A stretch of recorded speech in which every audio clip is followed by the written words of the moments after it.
Welcome everybody to the third edition of the SALT Lunchbox. We welcome you if you're joining us for the first time. We welcome back people who've already been a part of the first two. My name's Dave.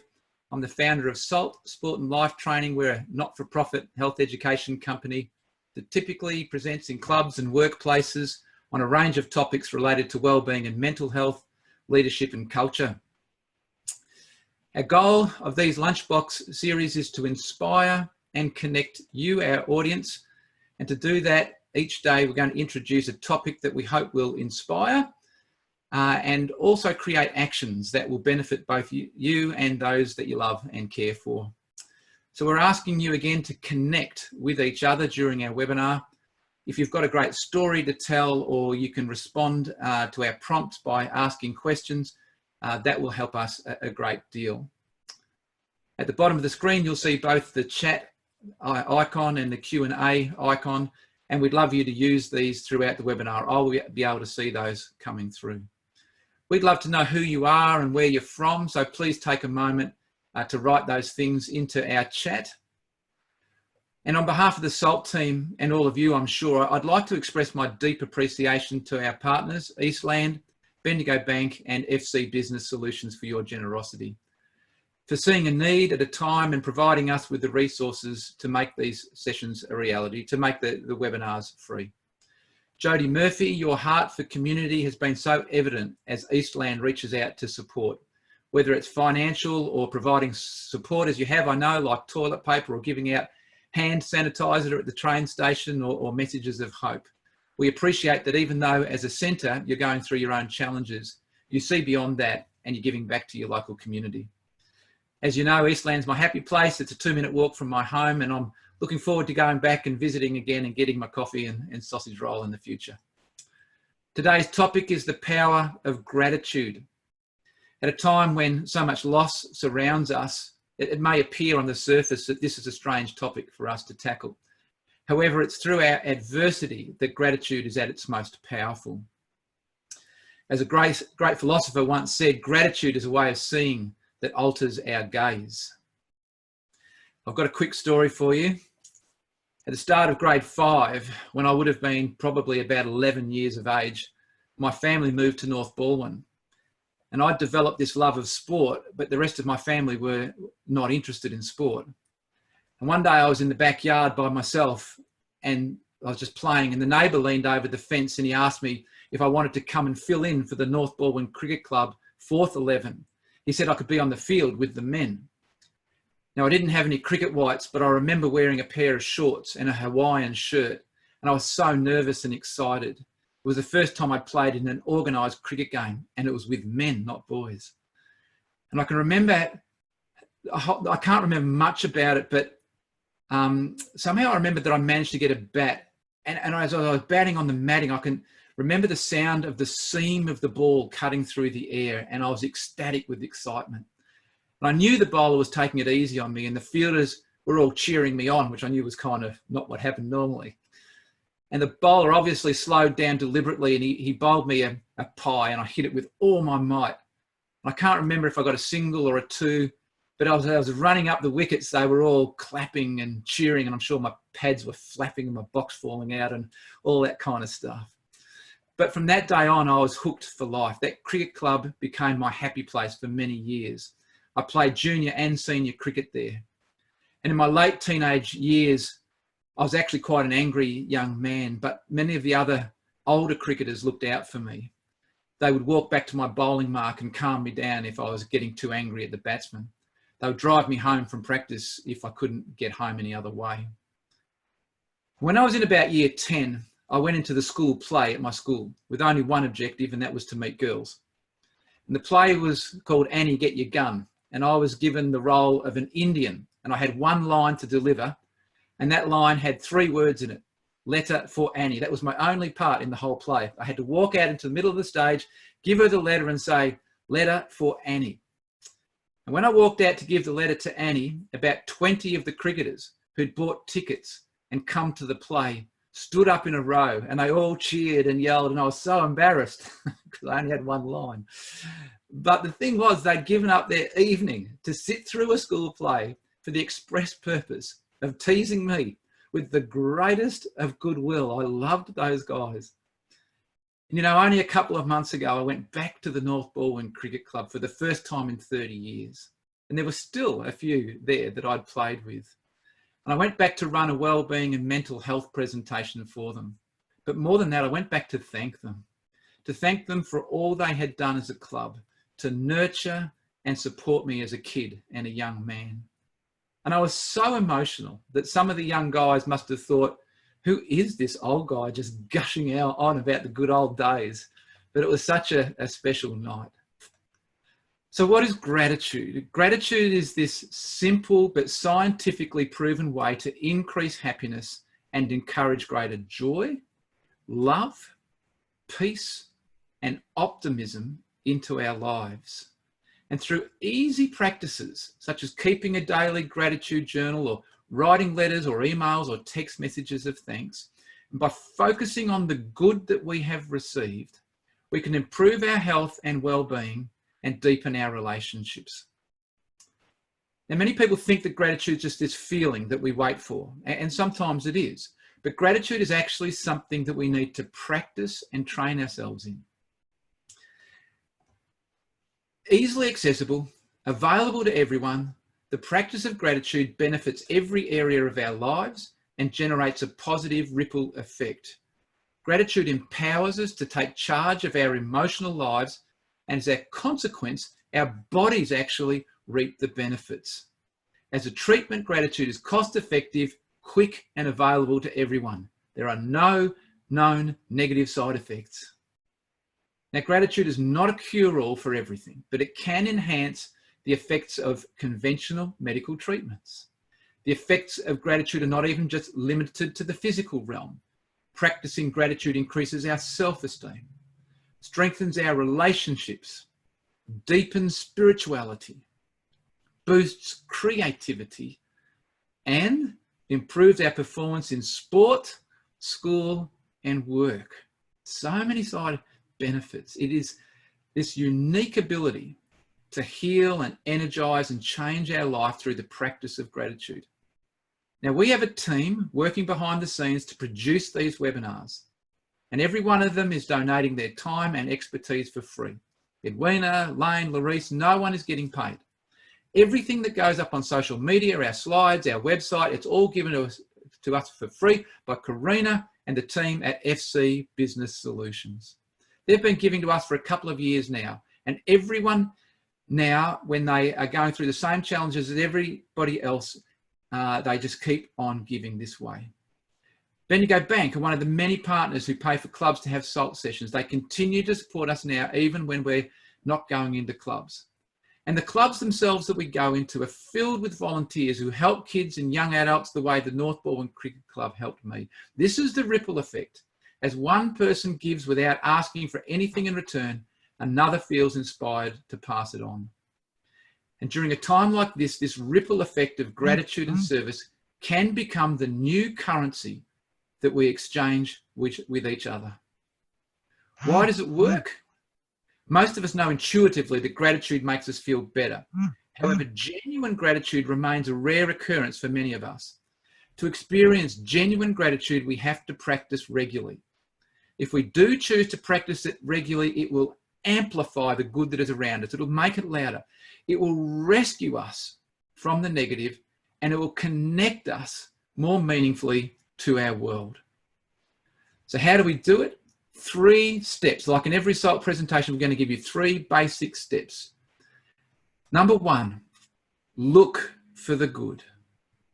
Number 2, receive the good. And number 3, give back the good.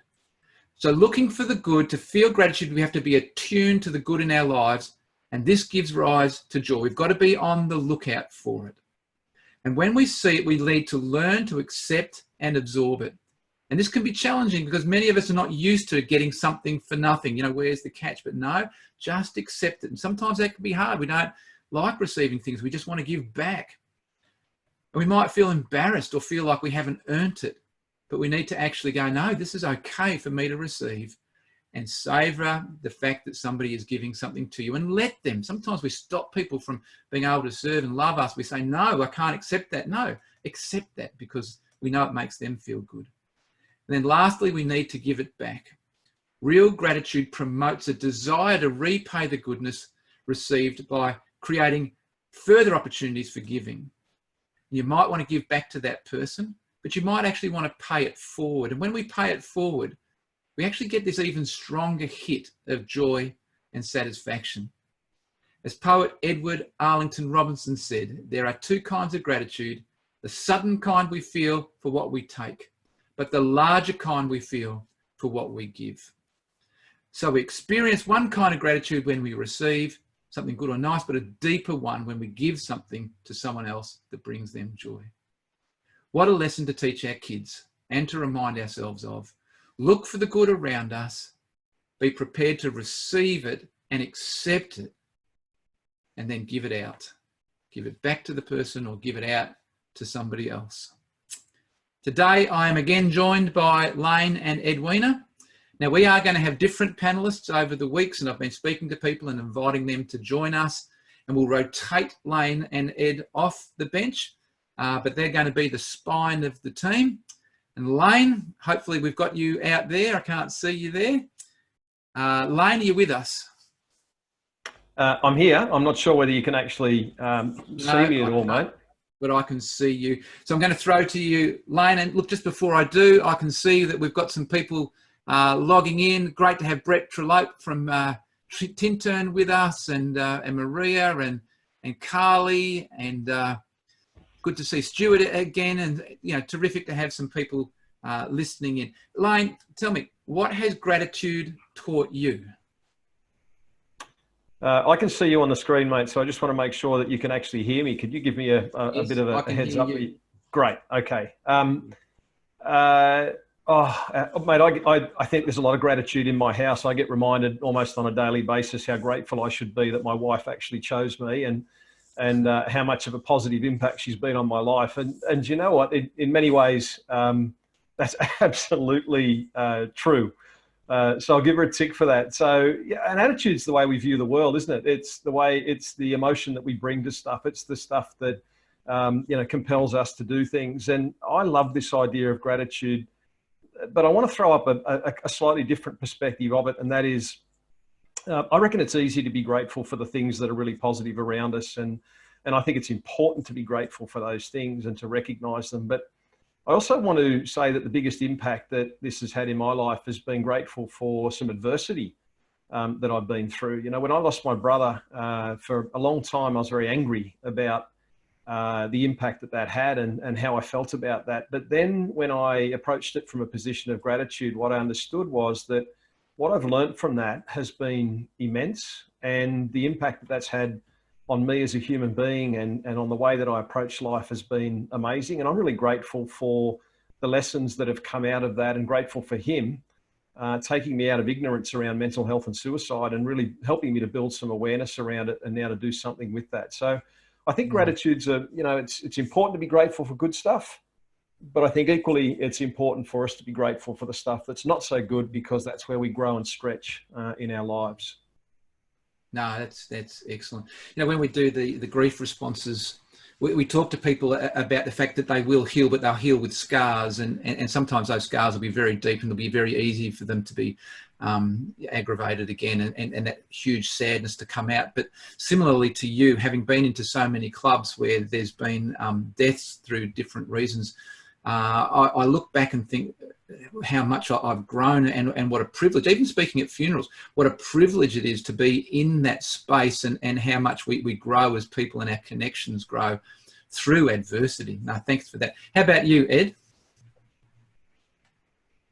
Oh, look, I've really got to mention, people would have seen another person pop up on the screen. So I'm sort of giggling here myself, because it's my sister from Warrnambool, because I sent her the link, my link, and she's popped up. So I've been madly saying, Julie, turn your video off. Technology, it's wonderful, isn't it? But I do love my sister. And she'll be terribly embarrassed that she popped up on the screen in the middle. But it's, I think we do have to find some things to laugh about and be grateful for that. For me, I've had incredible lessons from gratitude, and there's a researcher from Tasmania, Kerry Howes, who 20 years of studying gratitude, and I had the privilege of listening to her speak.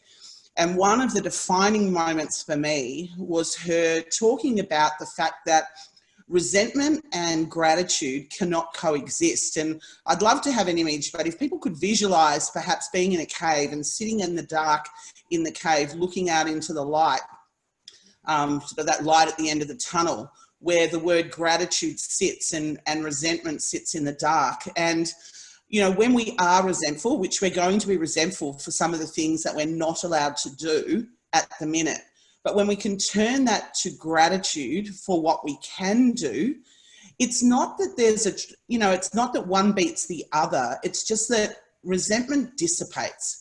And I think that's what we need, the dissipation of this resentment. It really dissolves just purely and simply because we're grateful. So, I challenge our listeners to have a go at that, because I think for all of us, we are going to be resentful. And there's beautiful analogies that Kerry uses in education. And I think often in our classrooms, our kids do sit there resentful.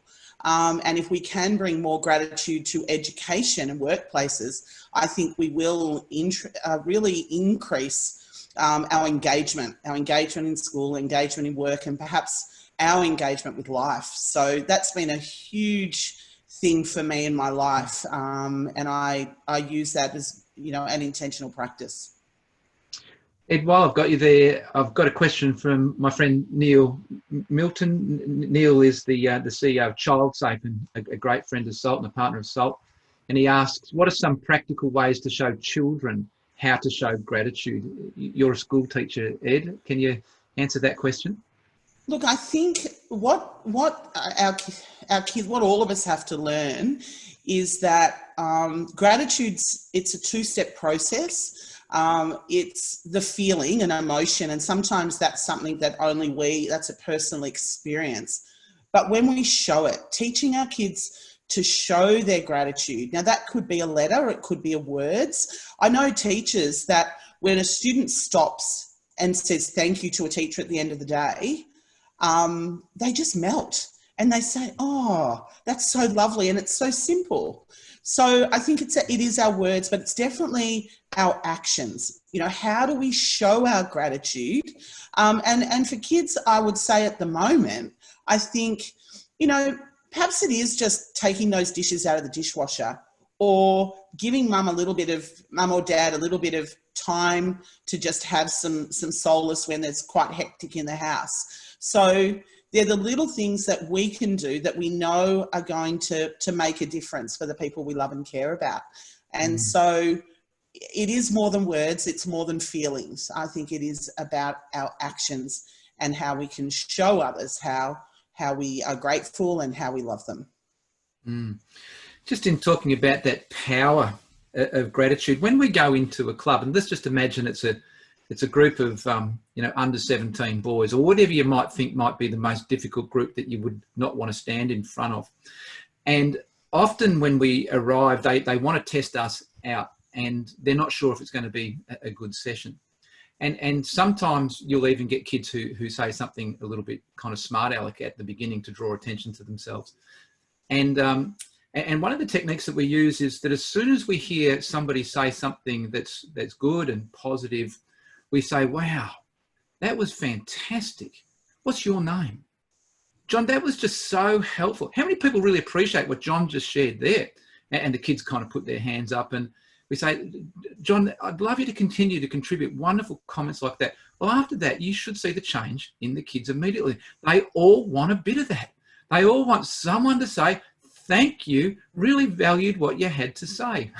And it's such a powerful force that all the kids who thought I'm going to have to get some attention by doing something a little bit negative go, I can actually get positive attention here. This guy will actually value what I have to say, and I love a bit of that. So the power when somebody is grateful toward you, is such a Yeah. motivator, isn't it? I think Larice makes a really good point on our chat, is that we as adults have to show it ourselves. You know, so many times we ask our kids, you know, say thank you. And I know I've been known to do that. And I get that dirty look from as if to say, well, I was going to do that. But we just have to do it ourselves and model that. And I think it is a little viral, should I say, that they will copy that. And I think that is a really important thing, that we see ourselves as models. I'm going to just read a couple of comments. Thanks to Tim. Tim's a regular contributor. I'm enjoying what Tim has to say. Too easy for me, he says, to focus on the annoying in people rather than on the good. We do, don't we, Lane? We have this negativity bias that immediately notices the things that we are annoyed by, and probably take for granted the things that are good as though they're commonplace. You know, I think of the old-fashioned coach who didn't actually pick up on all of the good things that happened in a half of basketball or a quarter of football or whatever it was, but only noticed all of those negative things. And in fact, the old-fashioned coach used to feel like it was his right just to focus on the negatives. And now we talk about the power of the positives with our positive coaching and getting that balance about 9 to 1. But why do we do that, Lane? Why is it that we go to the positives, and how can we, you know, reframe our thinking to focus on the positives? Yeah, really good question, mate. I think we all operate with disclaimers in life. I know I do. That is, I need to be grateful for all those people around me and the impact that they have on me, except those people that really annoy me. And those people that really annoy me, I don't have to be grateful for them at all. So we kind of have this this way of kind of rationalizing our behavior in one space and excusing our behavior in the other. But I think the thing to take from every experience that we have with every human being is the capacity for that relationship to build character and ultimately to help us become the kind of person that we want to be.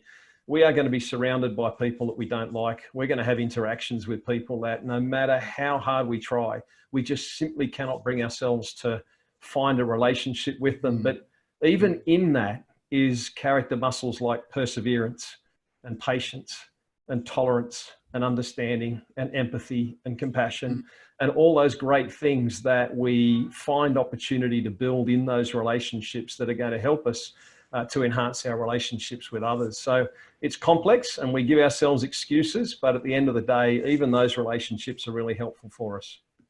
No, that's good. I like that term, character muscles.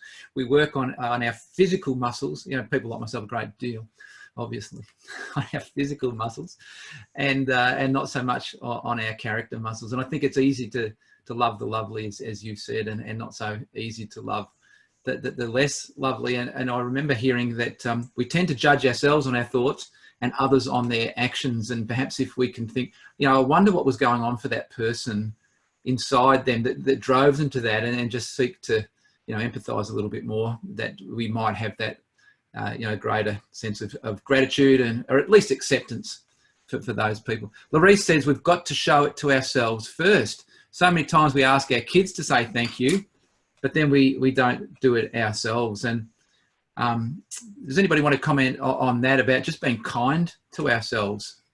Ed, can you go to that one? Yeah, look, I think, you know, there is a lot of self-compassion we do need to have, and you know, perhaps not be too self-critical. I did notice there was some other comments coming through too in response to that. You know, Brett, who's a Tintern, talking about teaching kids gratitude takes effort and repetition. If you persist by recognizing and highlighting the good in people, kids see it and they appreciate that. Even the grumpiest 15-year-old boy. And I'd have to say that too. You know, I've had some lovely moments with some of the most unexpected students where they do stop and realize that gratitude is that form of connection and builds relationships. And I think there was another comment, might have appeared up the page. I'm just about the strengthening. It may have been James with some wonderful comments around building relationships and connection through gratitude. I don't think there is a single act that can do that better in anything. And I think workplaces, we've got to be I think at this time where we are disconnected, if there was a real intentional practice around gratitude, and there are a few people saying, you know, I think Louise says she sets an alarm every day. Maria says, you know, to think about being grateful, and that's had an enormous impact on her. For Maria, with her kids, she gets them to think about gratitude at the end of each day as an intentional practice.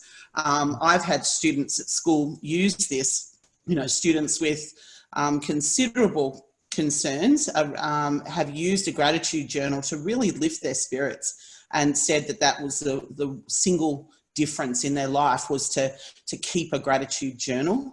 So there's a lot of scientific evidence, but I think all of us can probably attest to some personal experience where gratitude has made a huge difference, like your personal story, Dave. You know, we could all tell stories like that, and I think it's important. I think one of the other scientifically proven things is that there's this residual or ripple effect with gratitude, and you know, there's a residual positive emotion can last 6 months, as you know, and that's a long time. And I think at this time we're going to need this positive emotion flowing. And whilst we've got the time, you know, let's be out there seeking out people who we're grateful for, sending them a letter. And I actually, after our webinar on Wednesday, I got a card, Dave, and I sent a letter to Kevin Gosper to thank him for being a great listener, but also a good mentor. So just doing that practice, I think, is really important. We've got 4 minutes left. Just thanks to James Gallagher, who mentions about Dusty Martin. For those who know, that the tattooed Brownlow medalist is, you know, quite a tough kind of guy, but he keeps this gratitude journal, which he has credited to having changed around his whole life. And he won a Brownlow medal and a premiership the year that he started it. Good to have Peter Maguire out there, and Pete Parker. Fantastic. Pete says, Pete's a great friend of SALT, and is the chairman of Blue Earth, which is a fantastic organisation around raising awareness and the health and fitness of our kids. Pete says, creating the space to pause and reflect even whilst being physically active can teach us to feel gratitude and show towards others. COVID anecdotally is doing this and creating amazing reconnections within the family unit.